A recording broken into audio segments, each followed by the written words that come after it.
आज का हमारा विषय है भारत की प्रजाति और जनजातियां। जो स्रोत सामग्री आज हमारे पास है ना, वो यूपीएससी, यूपीपीएससी, एसएससी और रेलवे जैसी परीक्षाओं की तैयारी करने वालों के लिए एकदम, जिसे कहते हैं ना, एक मास्टर की तरह है, एक अचूक चाबी है। बिल्कुल सही कहा आपने। मैं बस इतना जोड़ना चाहूंगा कि इस गहन विश्लेषण को पूरा सुनने के बाद जनजातियों से जुड़ा शायद ही कोई ऐसा प्रश्न होगा जो किसी परीक्षा में छूट जाए। जी तो चलिए बिना देर किए सीधे अपने पहले सेगमेंट की तरफ बढ़ते हैं। चलिए। दस्तावेजों को जब मैं खंगाल रहा था तो शुरुआत में ही एक बहुत चौंकाने वाला तथ्य सामने आया। जब भी हम अनुसूचित जनजाति की बात करते हैं तो सबसे पहले दिमाग में भारत का संविधान आता है। स्वाभाविक है। लेकिन हमारे नोट्स स्पष्ट रूप से बताते हैं कि भारतीय संविधान वास्तव में अनुसूचित जनजाति शब्द को सीधे तौर पर परिभाषित ही नहीं करता है। ये तथ्य अपने आप में काफी हैरान करने वाला है। और मजे की बात यह है कि ठीक इसी बिंदु पर आयोग अक्सर परीक्षार्थियों को फंसाते हैं। अच्छा, वो कैसे? देखिए, परीक्षा में एक बहुत ही सीधा सा कथन दे दिया जाएगा कि भारतीय संविधान में अनुसूचित जनजाति की स्पष्ट और विस्तृत परिभाषा दी गई है। और जो प्रतियोगी केवल ऊपरी तौर पर पढ़ाई करते हैं वो इसे सही मान लेते हैं। उन्हें लगता है कि संविधान में तो परिभाषा होगी ही। लेकिन असल में संविधान के अनुच्छेद 366 खंड 25 के अनुसार, अनुच्छेद 366-25 के अनुसार, जी, उसके अनुसार अनुसूचित जनजाति केवल वे समुदाय हैं जिन्हें अनुच्छेद 342 के तहत अधिसूचित किया गया हो। मतलब अनुच्छेद 342 के तहत? बिल्कुल। इसका सीधा सा अर्थ यह है कि संविधान कोई परिभाषा नहीं गढ़ता। वो केवल एक प्रक्रिया या तंत्र बताता है कि राष्ट्रपति द्वारा किसे यह दर्जा दिया जाएगा। यूपीएससी की परीक्षा में जो कथन और कारण वाले सवाल आते हैं ना, जी, कथन और कारण वाले, उनके लिए ये एक बहुत ही बारीक लेकिन बेहद महत्वपूर्ण अंतर है। ये तो बहुत ही अहम सवाल खड़ा करता है। अगर संविधान कोई ठोस परिभाषा नहीं देता, जी, तो आखिर वे कौन से आधार हैं जिन पर यह तय होता है कि कौन सा समुदाय अनुसूचित जनजाति की श्रेणी में आएगा? दस्तावेजों में इसके लिए 5 प्रमुख आधारों का जिक्र किया गया है। इन पैमानों को परीक्षा के नजरिए से कैसे समझा जाए? इन 5 पैमानों को अगर हम गहराई से देखें तो ये मानव विज्ञान और समाज शास्त्र का पूरा निचोड़ है। अच्छा, मैं एक एक करके बताती हूँ। पहला पैमाना है आदिम लक्षण। आदिम लक्षण मतलब उनकी जीवन शैली? जी, इसका मतलब है कि समुदाय के रहन सहन और जीवन शैली में प्राचीनता की स्पष्ट झलक हो। दूसरा है सांस्कृतिक विशेषीकरण। इसका क्या अर्थ हुआ? मतलब उनकी मुख्यधारा से अलग अपनी एक विशिष्ट भाषा, अपना धर्म या अपनी एक अलग संस्कृति हो। ठीक है। यानी देश की सामान्य आबादी से दूर दुर्गम जंगलों या ऊंचे पहाड़ों में एकांत में निवास करना। ये तो काफी स्पष्ट है। हाँ। चौथा पैमाना बहुत रोचक है। यह है बड़े पैमाने पर समुदाय के साथ संपर्क में शर्म। संपर्क में शर्म? जी, इसका सीधा सा अर्थ है कि वे बाहरी या मुख्य धारा के लोगों के साथ घुलने मिलने में गहरा संकोच महसूस करते हैं। बहुत दिलचस्प। और 5वां पैमाना है सामाजिक और आर्थिक पिछड़ापन। ठीक है, तो ये 5 पैमाने हो गए। अब देखिए, जब परीक्षाओं में मुश्किल बहुविकल्पीय प्रश्न आते हैं, मल्टीपल चॉइस क्वेश्चन, जी, तो वहां इन 5 पैमानों का सटीक ज्ञान होना बहुत जरूरी है, क्योंकि आयोग अक्सर इनमें से कोई एक गलत विकल्प डालकर भ्रमित करने का पूरा प्रयास करता है। जैसे वो पूछ लेंगे कि इनमें से कौन सा आधार नहीं है और कोई मिलता जुलता गलत विकल्प दे देंगे। एकदम सही पकड़े हैं आप। ये सैद्धांतिक स्पष्टता बहुत जरूरी थी। अब जरा जनसांख्यिकी और आंकड़ों की तरफ रुख करते हैं। बिल्कुल। नोट्स के अनुसार भारत की कुल जनसंख्या का 8.6% हिस्सा अनुसूचित जनजातियों का है। 8.6%? जी, और भौगोलिक तथा प्रशासनिक दृष्टि से देश के जनजातीय क्षेत्रों को 7 अलग-थलग हिस्सों में बांटा गया है। इन 8.6% में से सबसे बड़ी आबादी मध्य प्रदेश, महाराष्ट्र और ओडिशा में निवास करती है। लेकिन क्या इन आंकड़ों में कोई ऐसा बिंदु है जहां एसएससी या रेलवे की तैयारी करने वाले परीक्षार्थी अक्सर गलती कर बैठते हैं? हाँ, आंकड़ों के इस जाल में एक बहुत बड़ा ट्रिक पॉइंट छिपा हुआ है। Trick point? जी, वर्ष 2011 की जनगणना के आंकड़ों का अगर हम सूक्ष्म विश्लेषण करें, 2011 की जनगणना, हाँ, तो पता चलता है कि पंजाब, हरियाणा, चंडीगढ़, राष्ट्रीय राजधानी क्षेत्र दिल्ली तथा पुडुचेरी में कोई भी अनुसूचित जनजातीय समुदाय नहीं पाया जाता है। एक भी नहीं? आधिकारिक तौर पर एक भी नहीं। और राज्य लोक सेवा आयोगों की परीक्षाओं में जो इनमें से कौन सा कथन सही नहीं है वाले प्रश्न होते हैं, हाँ, वो तो बहुत आते हैं। उनके लिए ये तथ्य एक अचूक हथियार का काम करता है। अक्सर लोग मान लेते हैं कि हर राज्य में कुछ न कुछ जनजातीय आबादी तो होगी ही। बिल्कुल, ऐसा ही लगता है। और यहीं वे अपने बहुमूल्य अंक गंवा बैठते हैं। ये तो बहुत ही शानदार इंसाइट है। अच्छा, इन दस्तावेजों में एक और महत्वपूर्ण सूची है। कौन सी? जो जनजातियों को उनकी जनसंख्या के आकार के आधार पर क्रम में रखती है। हाँ, वो क्रम। 2011 की जनगणना के अनुसार भारत का सबसे बड़ा जनजातीय समूह भील है। जी, भील। इसके बाद गोंड आते हैं, तीसरे स्थान पर संथाल, चौथे पर नेकदा और 5वें नंबर पर उरांव समूह आते हैं। परीक्षा के भारी दबाव में इस क्रम को याद रखना कितना महत्वपूर्ण है? ये क्रम तो सीधे तौर पर कालानुक्रम या आकार के अनुसार सजाएं वाले प्रश्नों में पूछा जाता है। क्रोनोलॉजी वाले सवाल। हाँ, घीलों की जनसंख्या 1,70,00,000 से अधिक है, जबकि गोंड लगभग 1,32,00,000 है। काफी बड़ा अंतर है। जी। शीर्ष 3 यानी भील, गोंड और संथाल का क्रम तो हर प्रतियोगी की उंगलियों पर होना चाहिए, क्योंकि ये देश के बहुत बड़े भौगोलिक हिस्से को कवर करते हैं। पूरे भारत के इस व्यापक परिदृश्य को समझने के बाद मुझे लगता है अब हमें राज्य विशेष गहराई में उतरना चाहिए। बिल्कुल, स्टेट स्पेसिफिक जानकारी बहुत जरूरी है। खासकर उत्तर प्रदेश और उत्तराखंड की जनजातियां, जो यूपीपीएससी जैसी राज्य स्तरीय परीक्षाओं का मुख्य केंद्र होती हैं। जी। दस्तावेजों में थारू जनजाति के बारे में एक बेहद अनूठा तथ्य दर्ज है। लिखा है कि ये जनजाति दिवाली को शोक पर्व के रूप में मनाती है। जी। इसके पीछे क्या कारण हो सकता है और ये तथ्य परीक्षाओं में इतनी बार क्यों पूछा जाता है? थारू जनजाति का ये तथ्य यूपीपीएससी का सबसे पसंदीदा सवाल रहा है, कई बार पूछा जा चुका है। हाँ, मैंने भी कई पुराने पेपर्स में देखा है। दीपावली को शोक पर्व के रूप में मनाने के पीछे उनकी एक गहरी मान्यता है। इस दिन वे अपने उन पूर्वजों को याद करते हैं जो अब इस दुनिया में नहीं है। अच्छा, तो ये उनके लिए उल्लास का दिन नहीं है? नहीं, वे इसे स्मृति और तर्पण का दिन मानते हैं। इसके अलावा थारू खुद को किरात वंश का मानते हैं। किरात वंश? जी, और इनमें संयुक्त परिवार की बहुत मजबूत प्रथा पाई जाती है।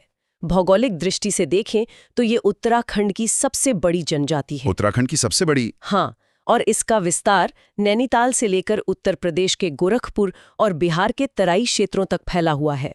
इन नोट्स में आगे बढ़ने पर एक और नाम सामने आता है, भोटिया। भोटिया, जी। और ठीक इसी के साथ एक और नाम जुड़ता है, भूटिया।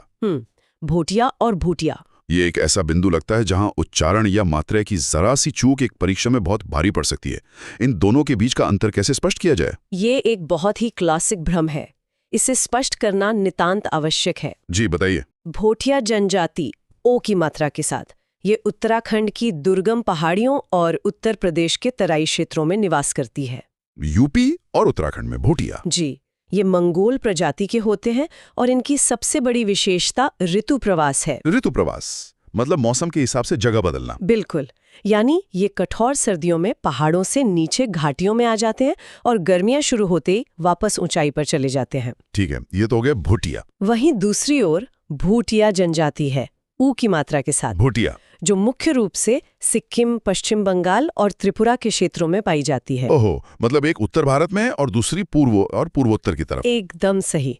परीक्षा में जब सही मिलान करें या मैचिंग वाले प्रश्न आते हैं तो ये छोटी सी मात्रा का अंतर ही सही और गलत जवाब तय कर देता है। भूगोल और संस्कृति के इस अनूठे मेल में कुछ बहुत ही दिलचस्प सामाजिक प्रथाएं भी देखने को मिलती हैं दस्तावेजों में। जैसे कि नोट्स में उत्तराखंड की जौनसारी जनजाति का जिक्र है। जौनसारी, जिनमें बहुपति विवाह प्रथा पाई जाती है। हाँ। इसी तरह बुक्सा और राजी जनजातियों के भी कुछ अलग ही सामाजिक नियम हैं। इन्हें समाजशास्त्र और परीक्षा के नजरिए से कैसे समझा जाए? देखिए, जौनसारी एक स्थायी कृषक जनजाति है। इनमें बहुपति विवाह प्रथा पाई जाती है, जहां एक स्त्री के एक से अधिक पति होते हैं। जी, ये प्रथा मुख्य रूप से सीमित कृषि भूमि को परिवारों में बंटने से रोकने के ऐतिहासिक कारणों से जुड़ी रही है। मतलब जमीन का बंटवारा न हो, इसलिए ये प्रथा शुरू हुई। बिल्कुल। अब बुक्सा जनजाति की बात करें जी, बुक्सा, तो वे देहरादून, नैनीताल और यूपी के कुछ हिस्सों में मिलते हैं और वे राजपूत वंश से होने का दावा करते हैं। अच्छा, इनके समाज में अनुलोम और प्रतिलोम विवाह की प्रथा है। अनुलोम और प्रतिलोम, इसे थोड़ा आसान भाषा में समझाएं। इसे ऐसे समझें, अनुलोम का अर्थ है उच्च वर्ण के पुरुष का निम्न वर्ण की स्त्री से विवाह। ठीक है। और प्रतिलोम ठीक इसका उल्टा है, यानी उच्च वर्ण की स्त्री और निम्न वर्ण का पुरुष। जनजातीय समाज में वर्ण व्यवस्था की ऐसी जटिलताओं का मिलना तो मानव विज्ञानियों के लिए शोध का विषय रहा होगा। हमेशा से ये बहुत ही विशिष्ट है। वहीं अगर हम राजी जनजाति को देखें, जिन्हें बनरौत भी कहा जाता है दस्तावेजों में। जी, बनरौत, वे मुख्य रूप से जूमिंग कृषि करते हैं। जूमिंग कृषि यानी जंगलों को साफ करके कुछ समय तक वहां खेती करना। हाँ, और फिर उपजाऊपन कम होने पर जगह बदल लेना। ये बहुत ही प्राचीन प्रथा है। अब अगर उत्तर प्रदेश की बात हो रही हो और खरवार या खैरवार जनजाति का जिक्र ना हो, ऐसा तो हो ही नहीं सकता। देवरिया, बलिया, गाजीपुर और सोनभद्र में पाई जाने वाली ये यूपी की दूसरी सबसे बड़ी जनजाति है। जी, गोंड के बाद दूसरी सबसे बड़ी। लेकिन दस्तावेजों में इनके शारीरिक गठन और स्वभाव के बारे में एक बड़ी विशेष टिप्पणी है। क्या लिखा है? लिखा है कि ये शारीरिक रूप से बेहद मजबूत और स्वभाव से अत्यंत क्रोधी होते हैं। मेरा सवाल यह है कि आयोग इस तरह के वर्णनात्मक तथ्यों का उपयोग सवालों में कैसे करता है? बहुत अच्छा सवाल है। राज्य लोक सेवा आयोग अक्सर ऐसे वर्णनात्मक कथन देकर सीधे पूछ लेते हैं कि यह विवरण किस जनजाति की विशेषता है। अच्छा, सीधे विवरण दे देंगे? हाँ, खरवार जनजाति का यह क्रोधी स्वभाव और बलिष्ठ शरीर उनके ऐतिहासिक रूप से लड़ाकू और वन रक्षक होने की पृष्ठभूमि से जुड़ा है। मतलब वे ऐतिहासिक रूप से योद्धा रहे हैं? बिल्कुल। ऐसे विशिष्ट लक्षण परीक्षा में सीधे पहचान वाले प्रश्नों के लिए बहुत महत्वपूर्ण होते हैं। राज्य विशेष से निकलकर अब देश की प्रमुख जनजातियों, उनके इतिहास और उत्पत्ति की ओर रुख करते हैं। चलिए। गोंड और भील का नाम इतिहास में बहुत गहराई से दर्ज है।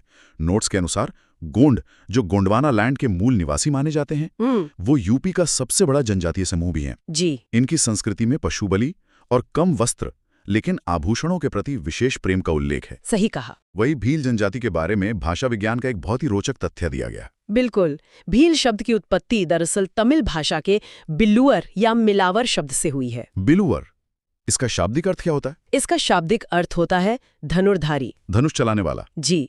इतिहास बताता है कि धनुष बाण सदियों से भीलों का मुख्य हथियार रहा है। मानव शास्त्रीय दृष्टिकोण से देखें तो ये प्रोटो ऑस्ट्रेलाइड प्रजाति से आते हैं। प्रोटो ऑस्ट्रेलाइड, ये शब्द परीक्षा की तैयारी करने वालों को कैसे समझना चाहिए? ये समझना बहुत जरूरी है। प्रोटो ऑस्ट्रेलाइड उन प्राचीन मानव समूहों को कहा जाता है जो अफ्रीका से पलायन करके आए थे। अच्छा। इनकी त्वचा का रंग गहरा और शारीरिक बनावट विशिष्ट होती है। और हाँ जी, भीलों का प्रसिद्ध घूमर नृत्य। अरे हाँ, घूमर। ये आज केवल एक जनजातीय पहचान नहीं रहा है, बल्कि भारतीय संस्कृति का एक वैश्विक प्रतीक बन चुका है। बिल्कुल सही। संस्कृति और त्योहारों की बात करें तो इन दस्तावेजों में मुंडा और संथाल जनजातियों के विवरण बहुत ही समृद्ध हैं। मुंडा जनजाति के कई त्योहारों के नाम यहाँ दिए गए हैं, जैसे मागे, फागु, कर्मा। जी। लेकिन सबसे ज्यादा जोर सरहुल त्योहार पे दिया है। ऐसा क्या खास है इस त्योहार में जो इसे इतना महत्वपूर्ण बनाता है? सरहुल वास्तव में प्रकृति की पूजा का एक अनुपम उदाहरण है। प्रकृति की पूजा? हाँ, यह हिंदू कैलेंडर के अनुसार चैत्र माह से शुरू होकर जेठ तक चलता है। काफी लंबा चलता है। जी, यह मूल रूप से फूलों का त्योहार है, जब साल के पेड़ों पर नए फूल आते हैं। यह प्रकृति और मानव के गहरे सह अस्तित्व को दर्शाता है। बहुत सुंदर। इसी तरह अगर हम संथाल जनजाति को देखें, जो जनसंख्या में तीसरे स्थान पर हैं। बिल्कुल। उनकी शारीरिक रचना द्रविड़ लोगों से मिलती है और उनका मुख्य आहार चावल है। इसके अलावा कोरवा जनजाति है जो शिकार और कंद मूल पर निर्भर है, और कोल जनजाति जो मुख्य रूप से कृषि करती है। मतलब ये इस बात का स्पष्ट प्रमाण है कि किसी भी जनजाति की जीवन शैली और उनका भोजन सीधे तौर पर उनके आसपास के भूगोल से तय होता है। 100%। भूगोल ही सब कुछ तय करता है। भूगोल का ये प्रभाव तो कला में भी झलकता है। राजस्थान की मंगानी और जनजाति का उदाहरण दस्तावेजों में है। जी, मंगानियार। यह एक मुस्लिम जनजाति है जो अपनी बेहतरीन शास्त्रीय और लोक संगीत परंपरा के लिए विख्यात है। बिल्कुल। इसके विपरीत दक्षिण और उत्तर के दुर्गम क्षेत्रों में जनजातियों का जीवन बिल्कुल अलग है। हाँ, जैसा कि मैंने कहा, भौगोलिक विविधता ही आजीविका तय करती है। इसके कुछ उदाहरण देंगी? दक्षिण में नीलगिरी की पहाड़ियों पर निवास करने वाले टोडा जनजाति को ही देख लीजिए। टोडा जनजाति, ये खुद को आर्यों का वंशज मानते हैं। पहाड़ों पर रहने के कारण इनका मुख्य व्यवसाय पशुचारण है, जानवर चराना। जी। और एक खास बात, इनमें भी बहुपति विवाह प्रथा पाई जाती है। जौनसारी की तरह? बिल्कुल उसी तरह। और उत्तर भारत में? उत्तर में हिमालय की धौलाधार श्रेणी में गद्दी जनजाति रहती है। गद्दी, जो खुद को राजस्थान के गंडिया शासकों का वंशज मानती है। राजस्थान से हिमालय तक का सफर? हाँ। और अगर हम लद्दाख के जांस्कर क्षेत्र में जाएं, तो बहुत ही ऊंचाई वाला इलाका है। जी, वहाँ चांगपा नामक अर्ध खानाबदोश तिब्बती प्रजाति मिलती है। लद्दाख के ठंडे रेगिस्तान में स्थायी कृषि तो संभव नहीं है। बिल्कुल नहीं। इसलिए वे लगातार अपने पशुओं के साथ एक जगह से दूसरी जगह प्रवास करते हैं। तो ये पूरी तरह से उनके पर्यावरण पर निर्भर है। एकदम सही। अब जब भौगोलिक मैपिंग की बात उठी है तो ये हमें हमारे इस विश्लेषण के अंतिम और सबसे चुनौतीपूर्ण सेगमेंट की ओर ले जाती है। अंडमान निकोबार? जी हाँ, अंडमान निकोबार द्वीप समूह और भारत की आदिम जनजातियां। अंडमान की जनजातियों के आसपास हमेशा से एक रहस्य का आवरण रहा है। दस्तावेजों में दी गई इस जानकारी को यूपीएससी की मैपिंग के नजरिए से कैसे समझा जाए? देखिए, यूपीएससी के लिए अंडमान और निकोबार की मैपिंग एक सोने की खान है। वहां से अक्सर सवाल आते हैं। हर साल आते हैं। यहाँ प्रजातियों और उनके स्थानों का सटीक मिलान बहुत जरूरी है। तो इसे कैसे डिकोड करें? अंडमान में मुख्य रूप से निग्रीटो प्रजाति पाई जाती है, जिनका कद छोटा और रंग गहरा होता है। ठीक है। इसमें जारवा जनजाति दक्षिणी और मध्य अंडमान में रहती है और इनका क्षेत्र बाहरी लोगों के लिए पूरी तरह निषिद्ध है। मतलब वहां कोई नहीं जा सकता? बिल्कुल नहीं। फिर ओंगे जनजाति है जो लघु अंडमान के पश्चिमी हिस्से में पाई जाती है। ओंगे, यह सबसे आदिम जनजातियों में से एक है। और वो उत्तरी सेंटिनल द्वीप वाले? हाँ, सेंटिनेली। वे दुनिया के सबसे अलग थलग समुदायों में से हैं। तो इनके बारे में तो अक्सर खबरें भी आती रहती हैं। जी, और अब ध्यान दीजिए, शोम्पेन जनजाति। शोम्पेन? ये ग्रेट निकोबार में पाई जाती है और सबसे बड़ा ट्रिक यहाँ ये है कि ये निग्रीटो नहीं बल्कि मंगोलॉइड प्रजाति से संबंध रखते हैं। ओहो, मतलब अंडमान वाले निग्रीटो हैं, लेकिन निकोबार वाले शोम्पेन मंगोलॉइड हैं? बिल्कुल।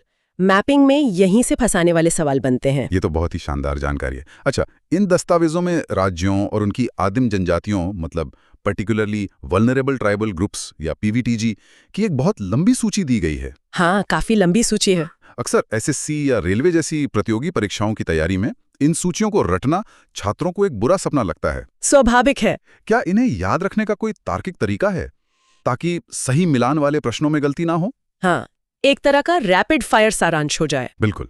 सूचियों को रटने के बजाय भौगोलिक समूहों में बांटकर याद करना सबसे कारगर रणनीति होती है। वो कैसे? उदाहरण के लिए पश्चिम बंगाल और पूर्वोत्तर की जनजातियों को एक साथ रखें। ठीक है। पश्चिम बंगाल में टोटो और लोधा मिलते हैं। टोटो और लोधा। त्रिपुरा में रियांग है। रियांग। अब मध्य भारत की बात करें तो मध्य प्रदेश और छत्तीसगढ़ में नामों के अंत में एक लय मिलती है। लय? कैसी लय? जैसे सहरिया, भारिया, बैगा और पहाड़ी कोरवा। हाँ, एक पैटर्न सा है। और मजे की बात देखिए, राजस्थान में भी सहरिया पाए जाते हैं। सहरिया एमपी में भी और राजस्थान में भी। जी, और दक्षिण भारत की जनजातियों के नाम वहाँ की द्रविड़ भाषाओं से प्रभावित होते हैं। जैसे केरला में चोल नायकन और कुरुम्बा। चोल नायकन और कुरुम्बा। इस तरह भाषाई और भौगोलिक पैटर्न को पकड़ने से परीक्षा में विकल्पों को छांटना बहुत आसान हो जाता है। एलिमिनेशन मेथड में ये बहुत काम आएगा। बिल्कुल काम आएगा। ये रणनीति वाकई बहुत उपयोगी साबित होगी। इस पूरे गहन विश्लेषण में हमने देखा कि कैसे भारत जनजातीय भौगोलिक वितरण के अनुसार 7 प्रमुख हिस्सों में बटा है। जी। थारू के शोक पर्व से लेकर गोंड के ऐतिहासिक महत्व तक, चांपा के ऋतु प्रवास और अंडमान के रहस्यमयी एकांतवास तक। बिल्कुल। ये सब मात्र सूचनाएं नहीं हैं, बल्कि प्रतियोगी परीक्षाओं में सफलता के लिए एक अत्यंत समृद्ध और रणनीतिक भंडार हैं। निश्चित रूप से।